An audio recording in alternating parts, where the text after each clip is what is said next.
नमस्कार दोस्तों, आप देख रहे हैं ग्लोबल न्यूज के और मैं हूं आपके साथ रोना गुप्ता। दोस्तों, अगर आपने भी प्रधानमंत्री आवास योजना यानी पीएमएवाई के तहत आवेदन किया था और आज तक आपके खाते में एक भी किस्त नहीं आई है, तो आज की यह जानकारी आपके लिए बेहद जरूरी होने वाली है। कई लोग ऐसे हैं जिन्होंने पूरी मेहनत से अपने सभी दस्तावेज जमा किए, पंचायत में जाकर नाम भी चेक किया, यहां तक कि लिस्ट में नाम आने के बाद भी उम्मीद लगाए बैठे हैं कि अब पैसा आएगा। लेकिन महीनों बीत जाने के बाद भी कोई राशि उनके बैंक खाते में नहीं पहुंचती। ऐसे में मन में कई सवाल उठते हैं कि आखिर गलती कहां हो रही है। क्या आवेदन रद्द हो गया है, या फिर सिस्टम में कोई दिक्कत है, या फिर हमारी तरफ से ही कोई ऐसी छोटी सी गलती हो गई है जिसका हमें अंदाजा भी नहीं है। दोस्तों, सबसे पहले आपको यह समझना बहुत जरूरी है कि प्रधानमंत्री आवास योजना के तहत पैसा सीधे आपके बैंक खाते में डीबीटी यानी डायरेक्ट बेनिफिट ट्रांसफर के जरिए भेजा जाता है। इसका मतलब यह है कि अगर आपके बैंक और आधार से जुड़ी जानकारी में जरा सी भी गड़बड़ी है, तो आपका पैसा कहीं भी अटक सकता है।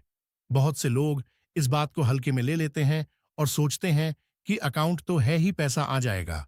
लेकिन असल में सबसे पहली और सबसे बड़ी समस्या यहीं से शुरू होती है। अगर आपका आधार आपके बैंक खाते से लिंक नहीं है, या एनपीसीआई मैपिंग सही तरीके से नहीं हुई है, तो सिस्टम आपके खाते को पहचान ही नहीं पाता और पैसा ट्रांसफर ही नहीं होता। इसलिए सबसे पहले आपको अपने नजदीकी बैंक में जाकर यह सुनिश्चित करना चाहिए कि आपका आधार पूरी तरह से लिंक है और डीबीटी एक्टिव है। इसके बाद दूसरी बड़ी गलती जो अक्सर देखने को मिलती है, वह है बैंक डिटेल्स में गलती होना। आवेदन करते समय कई बार लोग जल्दीबाजी में अकाउंट नंबर गलत डाल देते हैं, या आईएफएस कोड में छोटी सी गलती कर बैठते हैं। ये गलती लेकिन बाद में यही सबसे बड़ी परेशानी बन जाती है। जब सरकार पैसा भेजती है और डिटेल्स गलत होती हैं, तो ट्रांजैक्शन फेल हो जाता है। ऐसे में आपको तुरंत अपने नजदीकी सीएसएससी सेंटर या पंचायत कार्यालय में जाकर अपनी बैंक डिटेल्स को दोबारा चेक करना चाहिए, और अगर कोई गलती है तो उसे तुरंत सुधारना चाहिए। अब दोस्तों, तीसरी वजह जो बहुत लोगों को परेशान करती है, वो है फाइनल अप्रूव्ड लिस्ट में नाम का ना होना। कई बार लोग यह समझ लेते हैं कि आवेदन करने के बाद उनका काम पूरा हो गया और अब पैसा आना तय है, लेकिन असल में ऐसा नहीं होता। आवेदन के बाद एक प्रक्रिया होती है जिसमें वेरिफिकेशन होता है। उसके बाद ही फाइनल लिस्ट तैयार होती है। अगर आपका नाम उस फाइनल लिस्ट में नहीं है, तो आपको एक भी किस्त नहीं मिलेगी। इसलिए आपको समय समय पर आधिकारिक पोर्टल पर जाकर अपना स्टेटस चेक करते रहना चाहिए और पंचायत में जाकर भी लिस्ट की पुष्टि करनी चाहिए। चौथी वजह जो आज के समय में बहुत जरूरी हो गई है, वह है जियो टैगिंग। सरकार अब हर घर के निर्माण को ट्रैक करने के लिए जियो टैगिंग का इस्तेमाल करती है। इसका मतलब यह है कि आपके घर की लोकेशन और निर्माण की स्थिति की फोटो सिस्टम में अपलोड होनी चाहिए। अगर आपने घर बनाना शुरू नहीं किया है, या फिर उसकी फोटो अपलोड नहीं हुई है, तो आपकी अगली किस्त रुक सकती है। कई लोगों को यह प्रक्रिया समझ में नहीं आती और वे इसे नजरअंदाज कर देते हैं, जिसके कारण उनका पैसा अटक जाता है।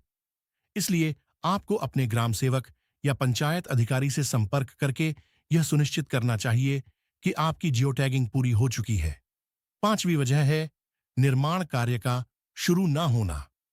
दोस्तों, यह योजना किस्तों में पैसा देती है और हर किस्त के पीछे एक शर्त होती है।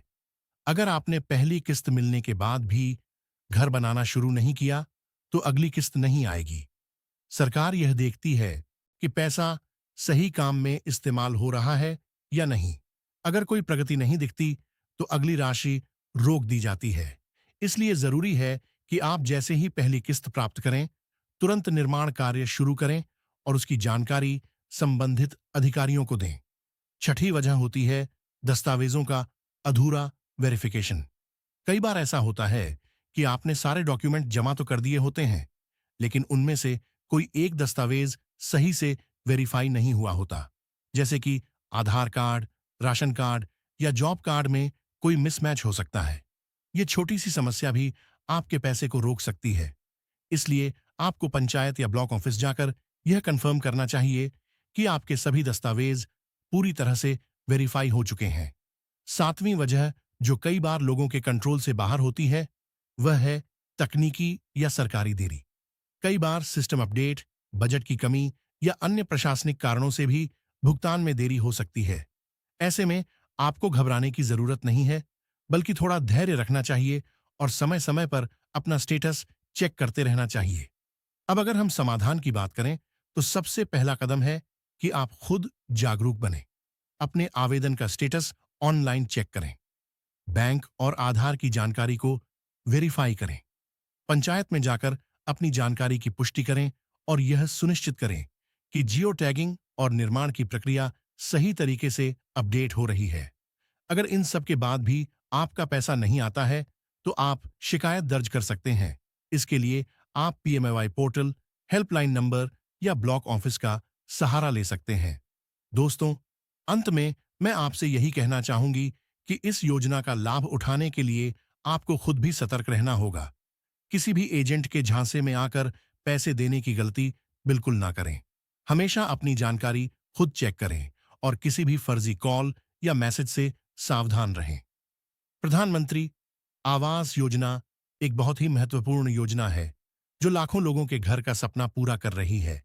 लेकिन छोटी छोटी गलतियों की वजह से कई बार यह सपना अधूरा रह जाता है। अगर आपने आज बताई गई सभी बातों को ध्यान से समझ लिया और सही तरीके से फॉलो किया, तो आपका पैसा जरूर आपके खाते में आएगा।